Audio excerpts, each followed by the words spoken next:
They say every city has its ghost stories, but in the age of smartphones and social media, urban legends have evolved. This is the story of something that happened in Seattle just 3 years ago, a story the authorities tried to keep quiet, but couldn't stop from spreading online. It started with a Reddit post. Has anyone else been getting texts from the 206 number?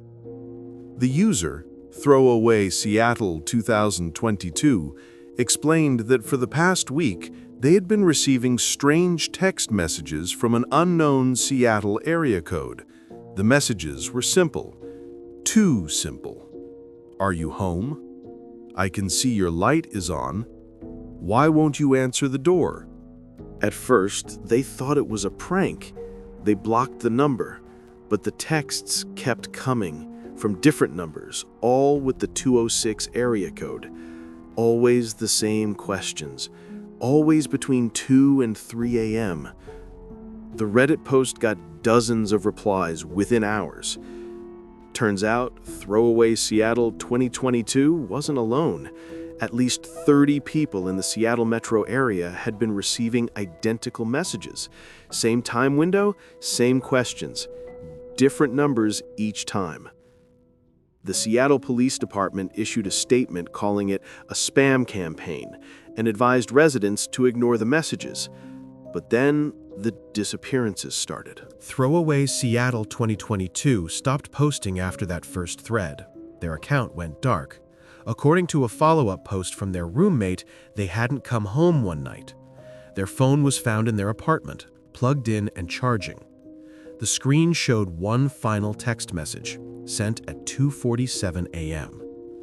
Thank you for finally opening the door. But here's what made investigators' blood run cold. Their roommate had been home that entire night. The front door had never opened. The security camera in the hallway showed nothing. No one came in, no one went out. Over the next 2 weeks, 4 more people who'd reported receiving the texts went missing. Each disappearance followed the same pattern. Phones left behind, a final message about opening a door, and no evidence of anyone entering or leaving their homes. The story exploded on social media. Everyone had a theory. Some said it was a serial killer using spoofed numbers to track victims. Others claimed it was an ARG, an alternate reality game that had gone too far. The most disturbing theory came from a user who claimed to work in telecommunications. According to their post, all the numbers sending these messages were registered to people who had died in the Seattle area between 1995 and 2010, before number recycling became common. When investigators checked, they confirmed it. Every single number belonged to someone deceased. The pattern was impossible to ignore. All the deceased had died alone in their homes. No witnesses, no signs of forced entry. Natural causes, the report said. Heart attacks, aneurysms, one case of sudden unexplained death syndrome. But there was something else, something that the telecommunication worker found buried in old records.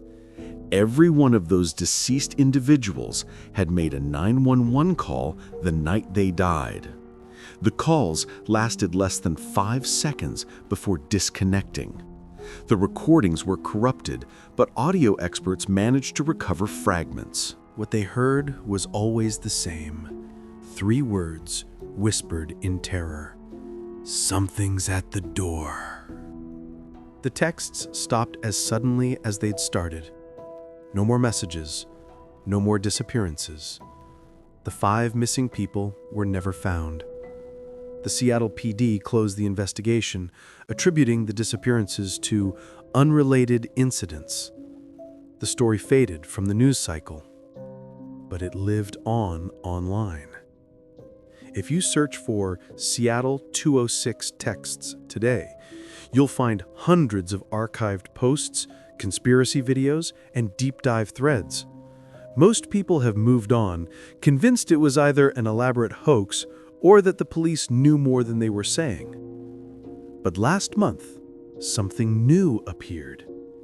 A video uploaded to a now-deleted YouTube channel showed security camera footage from inside one of the missing person's apartments. The timestamp read 2:47 a.m., the exact time of that final text message. The apartment was empty, dark. Nothing moved. Then, for just 3 frames, less than a tenth of a second, something appeared in the doorway. The video quality was too poor to make out details, but the shape was wrong. Too tall, too thin. The way it stood in the frame didn't match any human proportions. The video was taken down within hours, but not before thousands of people downloaded it. Frame-by-frame analysis spread across Reddit and Twitter. People enhanced the image, adjusted the contrast, tried to see what was standing there.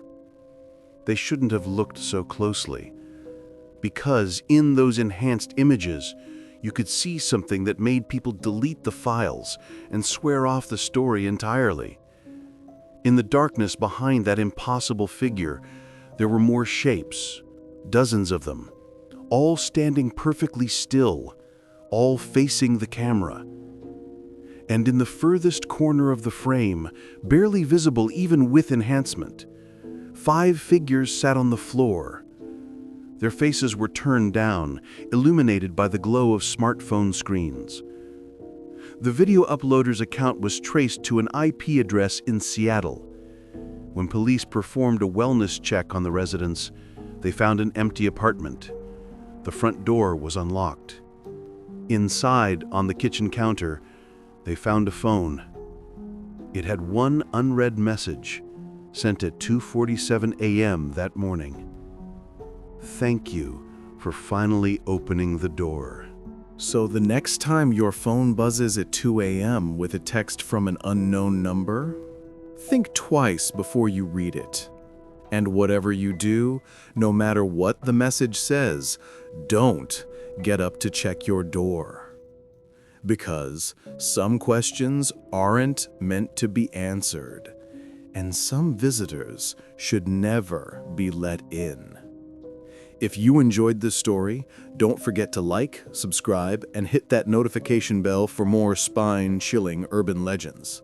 And let me know in the comments, would you answer the door?